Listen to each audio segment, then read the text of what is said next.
nggih, nggih.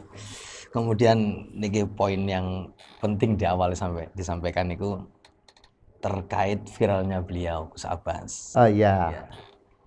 Ini kan beliau mendirikan satu organisasi namanya Laskar Fisabilillah ya, Oh, Gus. Laskar Sabilillah Nggih, ya Laskar betul. Fisabilillah. Nah, ini menurut Gus Faris pripun?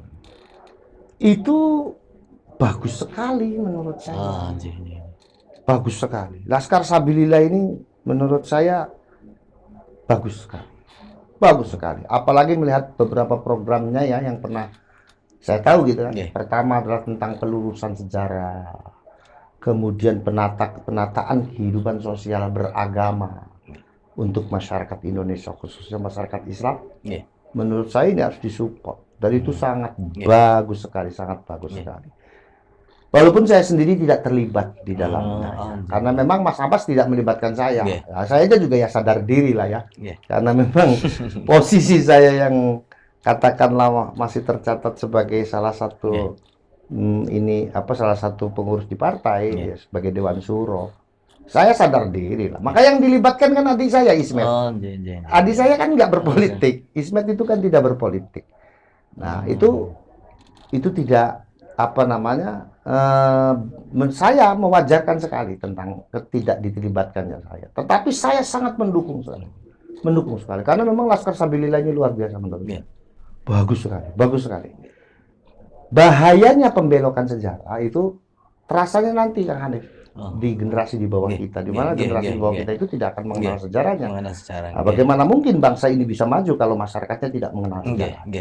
Satu, yang kedua, generasi yang tidak mengenal sejarahnya itu akan kehilangan jati dirinya.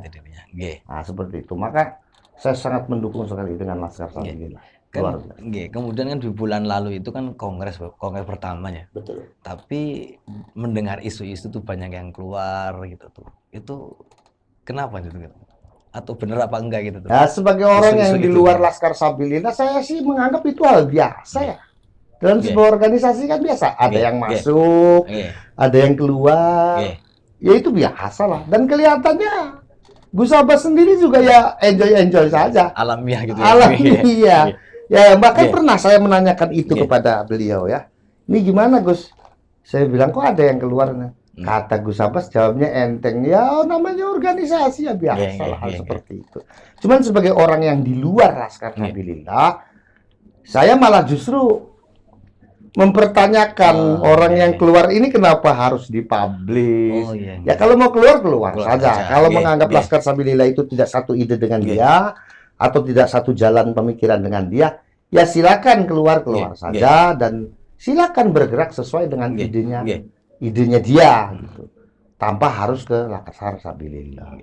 Jadi menurut saya itu hal biasa dalam sebuah organisasi, ada yang keluar, ada yang masuk, itu hal biasa.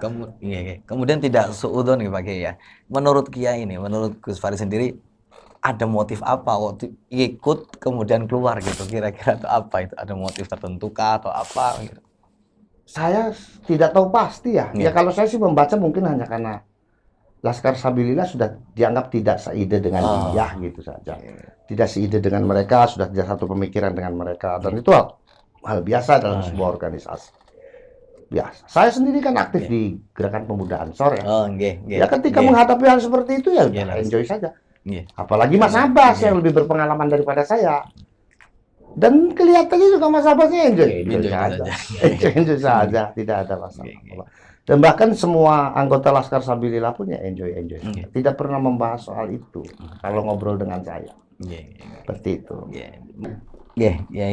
Pertanyaan terakhir putranya Mbah Yai Fuad Hasyim itu kan masing-masing sudah mendirikan pondok pesantren seperti Gus Abbas, Gus Noval dan panjenengan. Dalam perjalanannya niku pripun?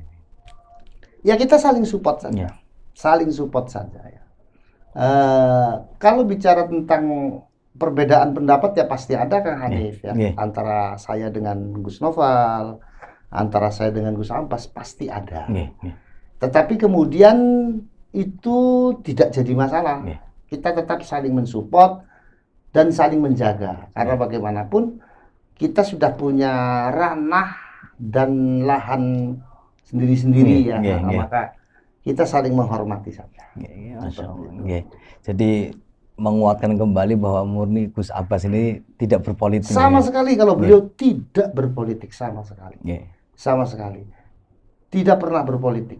Kalaupun beliau itu mensupport saya atau mensupport Nuning, sekali lagi saya tegaskan bukan berarti Gus Abbas ini PKB atau bukan berarti Gus Abbas ini Golkar, tidak. Tapi karena memang posisinya beliau sebagai kakak laki-laki terbesar yang di hari ini menjadi orang tua bagi saya dan bagi Nuning, ya saya kira itu satu kewajaran ketika beliau mensupport saya dan mensupport adiknya Nuning. Nah, ada lagi nih adik saya dua ini yang ASN ya. Tiga lah. Adik saya ini ASN 3. Ya beliau juga mensupport adik saya yang ASN itu. Karena memang orang tua harus seperti itu. Tetapi sekali lagi bukan berarti Gus Abbas ini berpolitik. Tidak sama sekali. Itu saya jamin. Bahkan kalau saya harus kosam ya wallahi tallahi billahi gitu. Beliau tidak berpolitik. Seperti itu, Pak.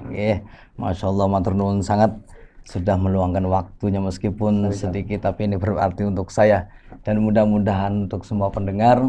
Dan kita doakan buat beliau juga khususnya keluarga besar Mbah Fuad Hasyim akan diberikan kesehatan dan untuk terus membimbing kita semua. Akhirul kalam, wallahul muwaffiq ila aqwamit thoriq. Wassalamualaikum warahmatullahi